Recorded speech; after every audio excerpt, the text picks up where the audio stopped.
लाडकी बहीण योजना बाबतीमध्ये अजितदादांनी काल सभागृहामध्ये सांगितलेलं आहे, कुठल्याही योजना बंद केलेल्या नाहीत। लाडकी बहीण योजना आता 1500 रुपये सुरू आहेत आणि अजितदादांनी सांगितलं राज्याची आर्थिक परिस्थिती सुधारल्यानंतर आम्ही 2100 रुपये वस्तुस्थिती आहे। महाराष्ट्र हे देशात पहिल्या नंबरचं राज्य आहे। आमचा GDP नंबर 1 आहे। स्टार्टअपमध्ये आम्ही 1 आहोत। आम्ही FDI मध्ये 1 आहोत। आमच्याकडे 10 लाख कोटीचे इन्फ्रा प्रोजेक्ट आज सुरू आहेत। महाराष्ट्रामध्ये इंडस्ट्री मोठ्या प्रमाणावर येते। महाराष्ट्र इंडस्ट्री फ्रेंडली स्टेट आहे। आमच्याकडे चांगलं पोटेन्शियल आहे, इन्फ्रास्ट्रक्चर आहे। आज नवीन आम्ही एअर कनेक्टिव्हिटी करतोय। दुसरं एअरपोर्ट नव्या मुंबईत होतंय, तिसरं एअरपोर्ट वाढवणला होतंय, वाढवणचा पोर्ट होतोय। त्याचबरोबर रेल कनेक्टिव्हिटी, एअर कनेक्टिव्हिटी, त्याचबरोबर रोड कनेक्टिव्हिटी या आणि पोर्ट कनेक्टिव्हिटीवर आम्ही भर दिलाय। त्यामुळे एवढ्या मोठ्या प्रमाणावर ज्या राज्यामध्ये प्रोजेक्ट सुरू आहेत, इन्फ्रा प्रोजेक्ट, मेट्रोचा प्रकल्प सुरू आहेत, त्यामुळे अर्थव्यवस्था जी आहे आमची मजबूत होणारच आहे। आणि नीती आयोगाच्या म्हणण्याप्रमाणे $1 ट्रिलियन तर पूर्ण राज्याची नाही, $1.5 ट्रिलियन फक्त मुंबई MMR मध्ये पोटेन्शियल आहे। त्यामुळे लाडक्या बहिणींच्या आशीर्वादाने आमचं सरकार पण आलंय, लँडस्लाइड मॅन्डेट पण मिळाले।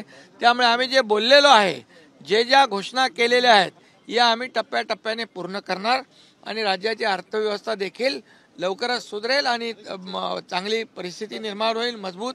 आणि लाडक्या बहिणींना देखील जे आम्ही बोललो 2100 रुपये ते देखील। अर्थसंकल्पातील अनुदानाच्या मागण्यांवर चर्चा करत असताना वित्त विभाग, अन्न नागरी पुरवठा व ग्राहक संरक्षण विभाग आणि नियोजन विभाग या तिन्ही विभागाच्या संदर्भामध्ये दोन्ही बाजूच्या सन्माननीय सदस्यांनी आपली आपली मतं मांडली, परंतु त्याच्यातले बरेचसे समोरचे सन्माननीय सदस्य इथं हजरच नाही। त्याच्यामुळे मी काही त्याला उत्तर देणार नाही। तुम्ही मांडलंच नाही तर तुम्ही काय उत्तर मागू? हे ठीक आहे, ज्यांनी माझ्या विभागाचं मांडलं त्याचं उत्तर द्यायला मी उभा आहे। त्यामध्ये माझ्याकडे सगळी उत्तरं आहेत। खरं तर मी परवा 2 तास अर्थसंकल्पावर रिप्लाय दिलेला आहे आणि खरं तर सन्मानित सदस्य नाना पटोले साहेबांनी महसुली तूट वगैरे हे सगळं काढलं। मी त्यावेळेस सांगितलं, 15 वर्षाचा अध्यक्ष महोदय मी माहिती दिलेली होती की कशा पद्धतीनं आपण हे 1% आतमध्ये ठेवलेली आहे। आता बोलत असताना आकडे इतके मोठे दाखवले जातात, परंतु आपलं स्थूल उत्पन्न 49 लाख कोटी रुपये झालेलं असल्यामुळे त्या स्थूल उत्पन्नाचा विचार करता ही रक्कम म्हणजे 11-12ला 12,80,000 होती, तेव्हा आपलं त्या ठिकाणी महसुली तूट 1% आतच होती आणि आता 49,39,000 असताना पण 1% आतच आहे। आणि त्यांनी सांगितलं की 40% एवढा खर्च झालाय। अध्यक्ष महोदय, त्यावेळेस 2 निवडणुका होत्या, एक म्हणजे लोकसभा, दुसरी म्हणजे विधानसभा। ह्या आर्थिक वर्षात बोलतोय अध्यक्ष महोदय मी। आणि त्या 2 निवडणुकीमध्ये नाही म्हणलं तर 2-2 महिन्याचा आचारसंहिता धरली तर 4 महिने त्याच्यामध्ये सगळी यंत्रणा त्या कामामध्ये गुंतून जाते। तरी देखील आत्ताच्या घडीला खर्च जो काही मी 5,35,208 कोटी इतका खर्च झालेला आहे आणि मूळ अर्थसंकल्पीय तरतुदीचा तो जवळपास आता 77.5% आहे। अजूनही काही दिवस बाकी आहेत, त्याच्यामध्ये पण तो खर्च वाढेल। म्हणजे अजिबातच ते आकडा जो सांगितला 40% खर्च झाला तो दादांत चुकीचं त्यांनी सांगितलेलं आहे किंवा योग्य सांगितलेलं नाही असं अध्यक्ष महोदय। नाही, तुम्ही आत्ता आला, मी तेच सांगत होतो की तो खर्च आपला 77.26% झालेला आहे। त्याच्यामुळं त्याच्यात काही अर्थ नाही। आणि दुसरं 15 वर्षामध्ये महसुली तूट मी सांगितलं की 11-12 मध्ये 12,80,000 स्थूल उत्पन्न होतं, त्यावेळी वेळेस 1% आत होती आणि आताही 49,39,000 आहे। त्याही वेळेस 1% आतच अध्यक्ष महोदय ती तूट आहे।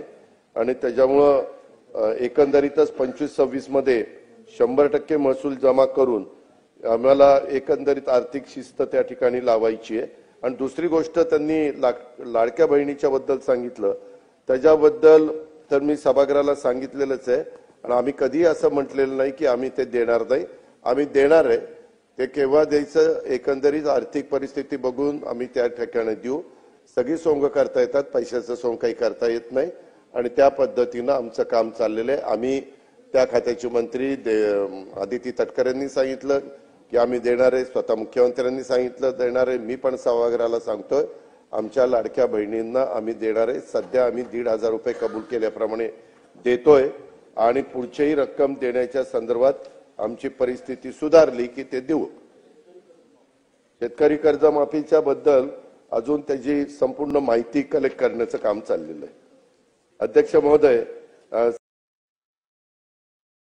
नमस्कार, मी प्रियंका नागने. आपल्या मराठी चॅनलवरती तुमचं सर्वांचं स्वागत आहे. मुख्यमंत्री माझी लाडकी बहीण योजना. आता लाडक्या बहिणींना 10वा हप्ता कधी मिळणार हा प्रश्न आहे, कारण लाडक्या बहिणींना आतापर्यंत जवळजवळ 8वा व 9वा हप्ता जमा झालेला आहे. इथे अजितदादा पवार यांनी स्पष्ट केलं आहे की लाडक्या बहिणींना पुढील हप्ता कितीचा मिळणार आहे, म्हणजे 2100 रुपये का 1500 रुपये. निवडणुकी झाल्यानंतर 2100 रुपये मिळणार असे महायुती सरकारने सांगितले होते, पण त्यावरती कोणतीही चर्चा न झाल्यामुळे लाडक्या बहिणी नाराज होत्या. पण आता अजितदादा पवार यांनी स्पष्टपणे सांगितलं आहे की आम्ही तुम्हाला 2100 रुपये देऊ, पण निर्णय झाल्यानंतर नक्कीच 2100 रुपये देऊ. पैशाचं सोंग करता येत नाही हे सुद्धा त्यांनी बोलले आहे की त्यांना जेव्हा निर्णय होईल तेव्हा नक्कीच 2100 रुपये देऊ, पण आता जसे कबूल केले आहे तसे 1,500 रुपये नक्कीच देणार आहे आणि 2100 रुपयाची चर्चा सुद्धा होणार आहे, त्यावरती निर्णय सुद्धा होणार आहे. त्यांची आर्थिक परिस्थिती सुधारल्यानंतर नक्कीच लाडक्या बहिणींना 2100 रुपये देऊ असं अजितदादा पवार यांनी स्पष्ट केलं आहे.